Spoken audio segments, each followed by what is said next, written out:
जय श्री महाकाल। नमस्कार दर्शक मित्रों, मैं हूँ शास्त्री जी दीपेन भाई रावल, ज्योतिषाचार्य। OTT इंडिया भक्ति में आपका स्वागत है। मित्रों, आज नई कथा का आरंभ करेंगे, नई व्रत कथा कहेंगे आपको। हमने ऋषि अवतार के बारे में कुछ बातें की, कुछ विशेष जानकारी आपको दी। अब हम भगवान परशुराम के बारे में कुछ बातें बताएंगे। वैसे परशुराम से जुड़ी हुई कई अच्छी बातें हैं और कई विशेष बातें भी हैं, इसीलिए आज शायद वो समय न मिल सके, लेकिन समय के आधार पर हम संक्षिप्त में हम आपको अच्छी जानकारी देंगे, जिससे आपको अच्छे लाभ मिले और आपका जो दिन आपके लिए विशेष लाभकारी बने। भगवान विष्णु के जो 6वें अवतार थे परशुराम, और परशुराम 6वें अवतार के बाद उन्होंने विशेषतः सभी क्षत्रियों का अभिमान तोड़ने के लिए उन्होंने जन्म लिया था। ऋषि के श्राप के कारण सहस्रबाहु का जो राजा थे उस समय में, और उसका अभिमान तोड़ने के लिए उन्होंने जो अत्याचार किए थे ऋषियों के ऊपर और प्रकृति के ऊपर जो भी अत्याचार किए, उस अत्याचार का दंड देने के लिए ऋषि ने श्राप दिया कि सहस्रबाहु, तुम्हें जो भी अभिमान है उस अभिमान के कारण तुम ये जो कार्य कर रहे हो तो वो अभिमान टूट जाएगा।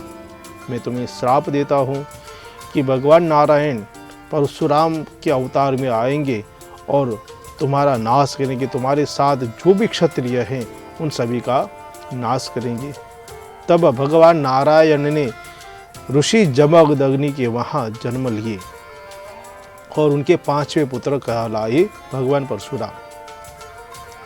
परशुराम इतने ज्ञानी थे, विद्वान थे और आज्ञाकारी थे कि अपने पिता के आज्ञा से अपनी माता का वध किया था। इसीलिए वो बहुत ही पितृभक्त भी माने जाते हैं। भगवान परशुराम ने एक बार पृथ्वी पर क्षत्रियों का नाश नहीं किया था, संहार नहीं किया था, लेकिन 21 बार किया था। और 21 बार शत्रुओं का नाश करने के बाद वो अपने क्रोध को शांत करते हुए, अपने पश्चाताप को रखते हुए एक पर्वत पर जाकर वो वहाँ पे ध्यान में मग्न हो गए, पश्चाताप करने लगे। लेकिन कहा जाता है कि आज भी परशुराम अमर है। 7 चिरंजीवियों में भी परशुराम का भी नाम लिया जाता है। इसीलिए आपको अगर किसी भी प्रकार की परेशानी हो तो भगवान नारायण को याद करते हुए, भगवान परशुराम को याद करते हुए अगर आप आगे बढ़ेंगे तो अवश्य आपको अच्छे लाभ मिलेंगे, अच्छी सफलता मिले।